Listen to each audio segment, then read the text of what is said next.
আগামীকালের দৈনিক রাশিফল নিয়ে বিস্তারিত আলোচনা করব ১২টি রাশির ভালো এবং মন্দ নিয়ে। অতি পরিচিত প্রোগ্রাম প্রত্যেকটা দিন আমি দৈনিক রাশিফল নিয়ে আলোচনা করি আপনাদের অ্যালার্ট করার জন্য। প্রত্যেক দিনের মতো আজও অ্যালার্ট করার জন্যই আলোচনা করব আগামীকাল দিন সম্পর্কে। প্রথমে আগামীকাল দিন সম্পর্কে বলে নিই, তারপরে আমি রাশি ধরে, ধরে বলব কোন রাশির ভালো সময় থাকবে, কোন রাশির একটু সচেতন হয়ে থাকতে হবে। সবটাই কিন্তু আমি আলোচনা করব, আপনাদের বোঝানোর চেষ্টা করব।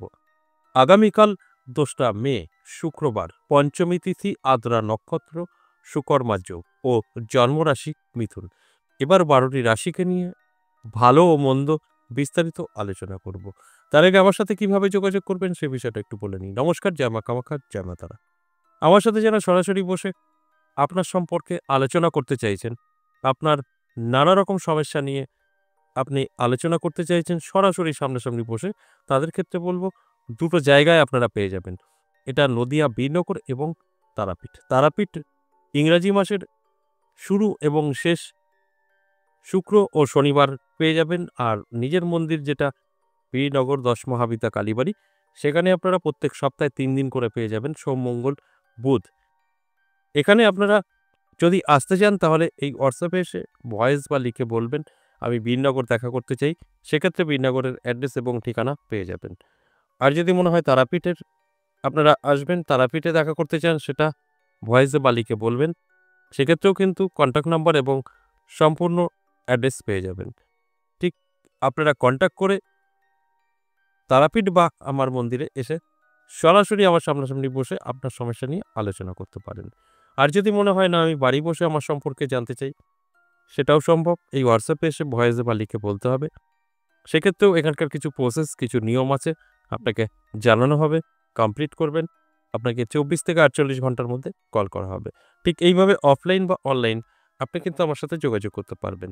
দুটো ক্ষেত্রেই হোয়াটসঅ্যাপ ব্যবহার করতে হবে। যদি মনে হয় আমি নাম্বার পেয়ে গেছি, কল করব আর কথা হবে, তাহলে কিন্তু ভুল করবেন।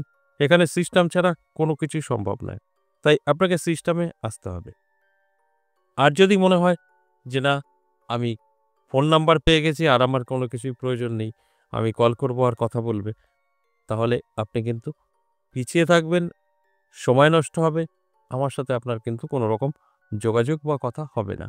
তাই যদি আপনার প্রয়োজন থাকে, অবশ্যই হোয়াটসঅ্যাপ ব্যবহার করে আপনার যে মনের ইচ্ছা সেটা জানাতে পারেন। অর্থাৎ আপনি এসে দেখাতে চাইছেন না বাড়ি বসে।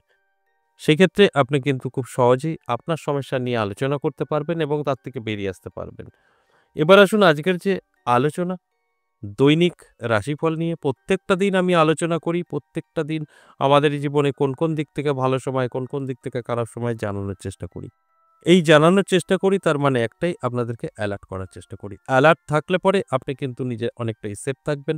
কারণ আপনি যদি জানতে পারেন আপনার আগামীকাল দিনটি ভীষণভাবে খারাপ সময়, তাহলে আপনি সেটাকে এড়িয়ে যেতে পারবেন। আর যদি বুঝতে পারেন যে আপনার সময়টা ভীষণ ভালো, তাহলে কিন্তু আপনি এই শুভ সময়টা শুভ কাজে ব্যবহার করে জীবনটাকে গুছিয়ে নিতে পারেন। তাই আপনার যদি জানা থাকে সেটা ভালো সময় হোক আর খারাপ সময় হোক, আপনি কন্ট্রোল করবেন, এটাই স্বাভাবিক। যে কারণেই এই আলোচনা দৈনিক রাশিফল আপনাদের অ্যালার্ট করার জন্য। অনেকেরই ধারণা আমি যদি পজিটিভ কিছু বলছি আপনার রাশি আছে, আপনি হয়তো ভাবছেন আমার রাশি আছে, উনি পজিটিভ বলছে, এটা আমার কিছু করতে হবে না, শুয়ে বসেই আমি পেয়ে যাব। সেটা ভুল। আমি আপনার সময় ভালো আছে সেটা জানানোর চেষ্টা করি। সেই ভালো সময়টা ভালো কাজে ব্যবহার করার দায়িত্ব আপনার। সেই ভালো সময়টা আপনি যদি একদম সম্পূর্ণভাবে আপনি চেষ্টা করেন আপনার মনের আশা পূরণ করার, সেখানে সাকসেস হবে। কিন্তু শুয়ে বসে আপনি আশা পূরণ করার চেষ্টা করবেন, সেটা কিন্তু সাকসেস হবে না। যে কথাটা আমি প্রত্যেকটা দিনই বোঝানোর চেষ্টা করি যে আমার আলোচনা মানে অ্যালার্ট করা। আমার আলোচনা মানে এই নয় আমি যা বলব সব আপনার সাথে মিলে যাবে। আপনি যদি অ্যালার্ট থাকেন তবেই মিলবে। এবার আসুন এক, এক করে সেই রাশিগুলো বলি। মেষ রাশির ক্ষেত্রে বলব যথেষ্ট পজিটিভ সময়, ভালো সময় থাকবে। কোনো না কোনো দিক থেকে আর্থিক উন্নতি কিন্তু আপনার হবে। অর্থাৎ অর্থ এসে আপনার হাতে ধরা দেবে। তাই চোখ কান খোলা রাখুন, অ্যালার্ট থাকুন। আমি যে কথাগুলো বলছি আপনি কিন্তু সম্পূর্ণভাবে মিলিয়ে নিতে পারবেন। বৃষরাশির ক্ষেত্রে বলব খুব শুভ সময় থাকবে। আপনার আটকে থাকা কাজ ক্লিয়ার হবে, ইনকাম কিছু হলেও বৃদ্ধি পাবে, সাংসারিক জীবনে সুখ শান্তি বজায় থাকবে। যদি আপনার বৃষ রাশি হয়ে থাকে। তাই এগুলো সবটাই পজিটিভ। আপনার অ্যালার্ট থাকা কিন্তু অবশ্যই প্রয়োজন। আপনি অ্যালার্ট থাকলে আমি যে আলোচনাগুলো করছি এগুলো কিন্তু আপনি সম্পূর্ণভাবে মিলিয়ে নিতে পারবেন। কারণ আপনার সময়টা কিন্তু যথেষ্ট শুভই থাকবে। এরপরে মিথুন রাশি। মিথুন রাশির জাতক-জাতিকাদের আগামীকাল দিনটি কিন্তু খুব একটা ভালো যাবে না। আপনার টেনশন, দুশ্চিন্তা, ঋণ, ধার এবং মানসিক চাপ তৈরি হতে পারে। এর জন্য আপনাকে কি করতে হবে? অ্যালার্ট থাকতে হবে, চোখ কান খোলা রাখতে হবে। যদি আপনি অ্যালার্ট না থাকেন তাহলে অনেক কিছু থেকে পিছিয়ে থাকতে হবে। তাই আমি একটা কথাই বলব যে একটু অ্যালার্ট থাকুন। দেখবেন আমি যে কথাগুলো বলছি সেগুলো আপনারা কন্ট্রোল করতে পারবেন। কারণ সময়টা আপনার কিন্তু খুব একটা ভালো নয়। আর ভালো সময়টা আপনি ভালো কাজে ব্যবহার করবেন। খারাপ সময়টা আপনি এড়িয়ে চলবেন। তবেই কিন্তু আপনি সবকিছু কন্ট্রোল করতে পারবেন। তাই আপনার সময়টা ভালো নয়। এবার দায়িত্ব আপনার কিভাবে আপনার এই ভালো নয় সময়টাকে ভালো করতে পারবেন। এরপর কর্কট রাশি। কর্কট রাশির জাতক জাতিকাদের কিন্তু দারুণ সময় থাকবে। সব দিক থেকে সফলতা আসবে, আর্থিক উন্নতি হবে চোখে পড়ার মতো। প্রাপ্তিযোগ তৈরি হয়েছে, তাই নানাভাবে কিন্তু অর্থপ্রাপ্তিও ঘটতে পারে। অ্যালার্ট থাকতে আমি বলব, চোখ কান খোলা রাখতে বলব।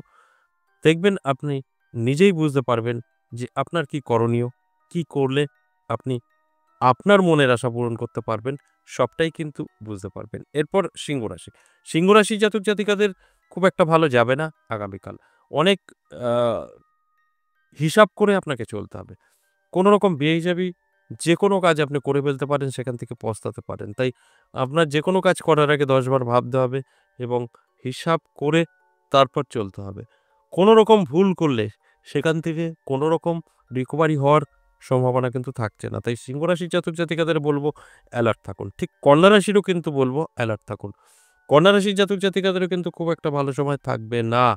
আপনার বদনাম, সমালোচনা, শত্রুতা বৃদ্ধি পেতে পারে। তার কারণে আপনি কিন্তু অনেক কিছু থেকে পিছিয়ে থাকতে পারেন। ব্যবসা থাকলে মন্দা যাবে এবং আপনার সমস্ত দিক থেকে আর্থিক দিক থেকে আটকে যাবে, যেখানে দাঁড়িয়ে আপনি অনেকটাই পিছনে চলে আসতে হবে ব্যবসার দিক থেকে বা ঋণগ্রস্ত হয়ে পড়তে পারেন। সব দিক থেকেই আপনাকে দেখবেন পিছিয়ে দেবে। সামনে এগোতে দেবে না। তাই অ্যালার্ট থাকলে কিছুটা আপনি কিন্তু নিজেকে কন্ট্রোল করতে পারবেন। এরপর তুলা রাশি। তুলা রাশির জাতক জাতিকাদের কিন্তু ভীষণ শুভ সময় থাকবে। এই শুভ সময়টা আপনার শুভ কাজে ব্যবহার করতে হবে। দেখবেন আপনি সবকিছু থেকে সাকসেস পাবেন। আর যদি সময়টা নষ্ট করে ফেলেন তাহলে কিন্তু অনেক কিছু থেকে বঞ্চিত হবেন। তাই আপনার প্রয়োজন অনুযায়ী আপনার কিন্তু চেষ্টা করা উচিত, যদি তুলা রাশি হয়ে থাকে। আপনার চেষ্টায় অবশ্যই সাকসেস আসবে। এরপর বৃশ্চিক রাশি। বৃশ্চিক রাশির জাতক জাতিকাদের কিন্তু অবশ্যই প্রাপ্তিযোগ তৈরি হয়েছে। নানাভাবে আর্থিক উন্নতি হবে চোখে পড়ার মতো। তাই অ্যালার্ট থাকতে বলব, চোখ কান খোলা রাখতে বলব। দেখবেন নানা দিক থেকে কিন্তু আপনার জীবনে সফলতা এসে ধরা দেবে। কারণ আপনার জন্য আগামীকাল দিনটি যথেষ্ট শুভ। ধনুরাশির জন্যও শুভ। ধনুরাশির জাতক জাতিকাদের অনেক আটকে থাকা কাজ আছে, যেগুলো বহুদিন ধরে আটকে আছে। কোনরকম তার থেকে আপনি বেরোতে পারছেন না, ক্লিয়ার হচ্ছে না। সর্বকাজে বাধা, বাধা, বাধা, সেই দিকগুলো কিন্তু কেটে যাবে এবং কোনো শুভ খবর আপনি পেতে পারেন। এই শুভ খবর আপনার জীবনের নানা দিক থেকে পরিবর্তন এনে দিতে পারে। তাই অত্যন্ত পজিটিভই থাকছে। এরপর মকর রাশি। মকর রাশির জাতক জাতিকাদেরও কিন্তু দারুণ সময় থাকবে। মকর রাশির জাতক জাতিকাদের প্রাপ্তিযোগ তৈরি হয়েছে। তাই নানাভাবে কিন্তু আর্থিক উন্নতি হতে পারে। আর এই আর্থিক উন্নতি আপনার জীবন সম্পূর্ণ বদলে দেবে। এর জন্য আপনার চোখ কান খোলা রাখতে হবে, অ্যালার্ট থাকতে হবে। যদি ঠিকঠাক মতো আপনি এই শুভ সময়টা শুভ কাজে ব্যবহার করতে পারেন তাহলে কিন্তু পিছনে আর তাকাতে হবে না। আপনার জন্য যথেষ্ট শুভ সময় থাকবে আগামীকাল। এরপর কুম্ভ রাশি। কুম্ভ রাশির জাতক জাতিকাদের কিন্তু খুব একটা ভালো যাবে না। আপনার মান-যশ খ্যাতি নষ্ট হতে পারে এবং সাংসারিক জীবনে অশান্তির কারণ হতে পারে। তাই এই দিকগুলো আপনার অবশ্যই অ্যালার্ট করে চলা উচিত। তাহলে সেফ থাকবেন। আমি এই কথাটা বলছি আর আপনার সাথে এগুলো মিলে যাবে তা কিন্তু নয়। আমি বলছি আপনি যদি এড়িয়ে চলতে পারেন তাহলে সেফ থাকবেন। এগুলো কোনটাই আপনার ক্ষতি করতে পারবে না। তাই আমি অনুরোধ করব, অবশ্যই আপনি একটু আ চোখ কান খোলা রাখুন, অ্যালার্ট থেকে চলুন। আমি যে কথাগুলো বলছি সবটাই কিন্তু আপনি কন্ট্রোল করতে পারবেন। সর্বশেষ মীন রাশি। মীন রাশির জাতক জাতিকাদেরও কিন্তু আমি বলব অ্যালার্ট থাকুন, চোখ কান খোলা রাখুন। উটকো ঝামেলা, আর্থিক ক্ষতির সম্মুখীন হতে পারেন। আপনার অর্থ নষ্ট হতে পারে এবং উটকো ঝামেলায় ফেঁসে যেতে পারেন। যে কারণে আমি বলব অ্যালার্ট থাকুন, চোখ কান খোলা রাখুন। যদি মনে হচ্ছে যে এরকম কোনো কিছুতে আপনাকে সমস্যা তৈরি করতে পারে, সেখান থেকে সরে আসুন। আপনি জানতে পারলে সেটা আটকাতে পারবেন, এটা সম্ভব। আমরা যদি জানতে পারি আমাদের খারাপ সময়, সে খারাপ সময়টা আমরা আটকাতে পারি। এটা আমি প্রত্যেকটা দিন বলি যে এটা কিন্তু সম্ভব।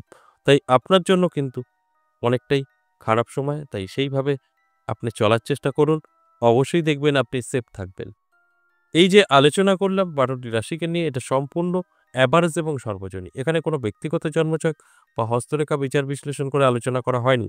তাই এখানে আপনি আপনার রাশি মানে আপনাকেই বলছি, সেই ব্যাপারটা কিন্তু একটু ঘুরিয়ে ধরতে হবে। কারণ গ্রহ নক্ষত্রের উপরে নির্ভর করে এই রাশিফলগুলো কিন্তু আপনাকে ভালো ফল এবং অশুভ ফল দিয়ে থাকে। আজ এ পর্যন্তই, আবারও আসবো নেক্সট ভিডিও নিয়ে। ততক্ষণ ভালো থাকুন।